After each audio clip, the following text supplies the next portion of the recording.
Hello dear students, yesterday we have started learning about the respiratory system. We have learnt about the different respiratory organs present in different types of creatures. Now we are mammals, so the respiratory system in us is different from that in amphibians, fish, insects, etc. So the respiratory system is the set of organs which is for the exchange of gases like oxygen and carbon dioxide.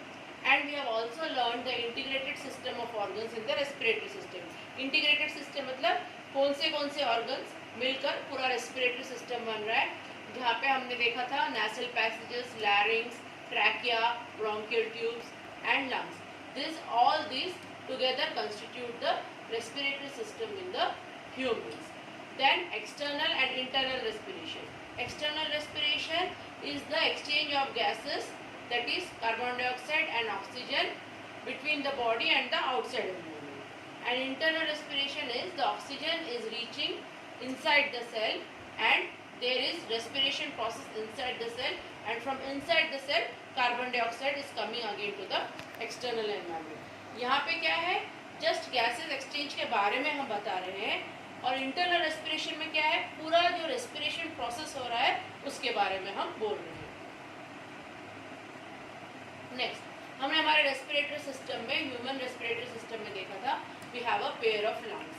Okay, these lungs are situated in the rib cage, और ये nose and we to some extent take in air from the mouth also. This is the trachea and these are the bronchial tubules. Further, these bronchial tubules are divided, how we will see.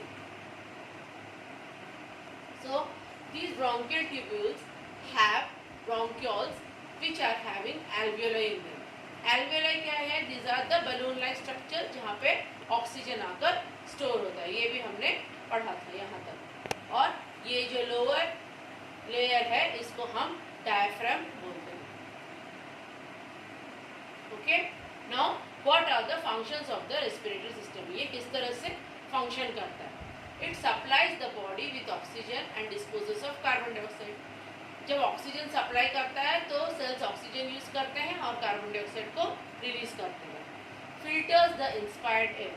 Inspired air मतलब जो हम air को inhale कर रहे हैं, अंदर ले रहे हैं थ्रू अवर नेसल पैसेजेस. हमारे नेसल पैसेजेस में क्या होता है, नेसल हेयर रहता है. वो हेयर क्या करता है, सॉलिड पार्टिकल्स को जो है रोकता है ताकि वो लंग्स में एंटर ना हो. अगर वो लंग्स में एंटर हो जाता है तो इन्फेक्शन हो जाता है. Then it produces sound. जो भी हमारे वोकल साउंड्स हमारे लैरिंग्स से आते हैं, that is also because of the respiration. Then contains receptors for smell. हमारे नोज में कुछ रिसेप्टर्स रहते हैं जो कि किस तरह का स्मेल है, बैड स्मेल है, गुड स्मेल है, वो रिसीव करता है और हमारे ब्रेन को सिग्नल देता है. Rids the body of some excess water and heat. हमारे बॉडी में जो एक्सेस हीट प्रोड्यूस होता है और जो वेस्ट वाटर है उसको भी रिमूव करने में रेस्पिरेटरी सिस्टम हेल्प करता है. Also helps regulate the blood pH.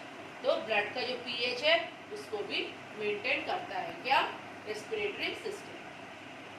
Then breathing. Breathing के क्या 2 साइक्लिक फेजेस है, हमने पहले भी बताया था, इनहेलेशन एंड एक्सहेलेशन. इनहेलेशन में क्या है, हम गैसेस को इनटेक करते हैं. एक्सहेलेशन में क्या है, गैसेस को, जो कार्बन डाइऑक्साइड गैस है उसको लंग्स के बाहर हम फोर्स आउट करके निकाल देते हैं. तो these are the 2 process of breathing, inhalation and exhalation. Next, external respiration.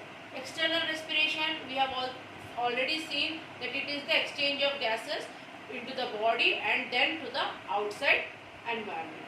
So this external respiration will include nostril, mouth, nasal cavity and throat, and will go to the lungs, and from there again the air will come out.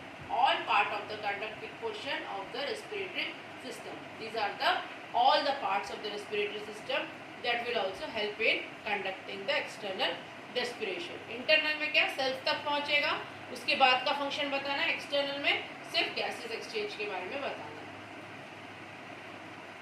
Next, breathing process. ये breathing process कैसा है. Lungs जो है हमारे rib cage के पीछे रहता है because it is a very delicate organ and it requires protection. तो इस डेलिकेट ऑर्गन को प्रोटेक्शन देने के लिए रिब केज है, एंड वो जो लिक्विड है उसको हम प्लूरल लिक्विड बोलते हैं, और जो मेम्ब्रेन है वो प्लूरल मेम्ब्रेन होता है. The lungs are sealed in the pleural membranes inside the chest cavity.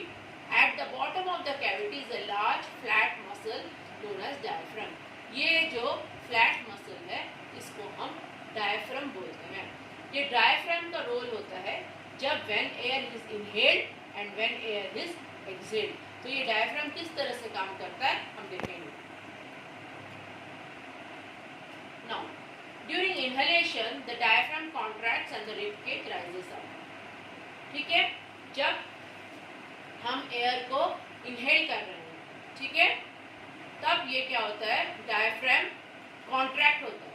Contract होने की वजह से ये रिब केज जो है ये इट राइजेस अप. जो हमारा एयर अंदर जब हम भरते हैं तो क्या होता है, फूल जाता है. तो रिब केज जो है यहाँ पे वो फूल जाता है. This expands the volume of the chest cavity. यहाँ पे एयर भरने की वजह से वॉल्यूम जो है एक्सपैंड हो जाता है. The chest cavity is sealed, so this creates a partial vacuum inside the cavity.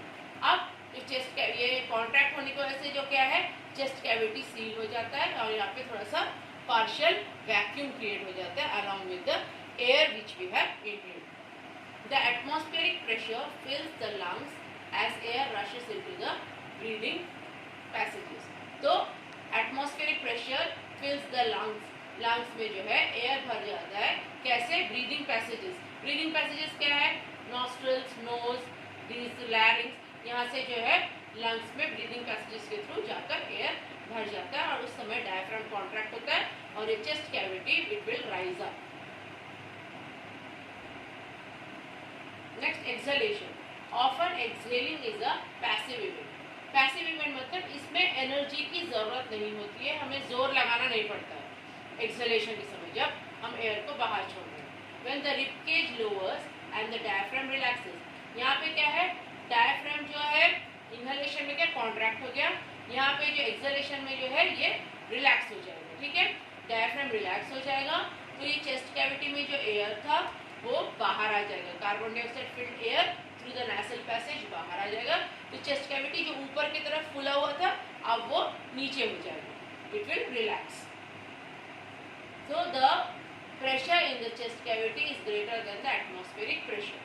Rib cage जब लोअर हो गया तो प्रेशर चेस्ट कैविटी में क्या है, greater than the atmospheric pressure. Air is pushed out of the lungs. Lungs से जो है एयर पूरा बाहर आ जाता है. तो ये जो है हमारा ब्रीदिंग प्रोसेस है और रेस्पिरेटरी सिस्टम हमारा इस तरीके से काम करता है. नेक्स्ट वीडियो में हम देखेंगे कि फंक्शन ऑफ ब्लड क्या है ट्रांसपोर्टेशन के लिए.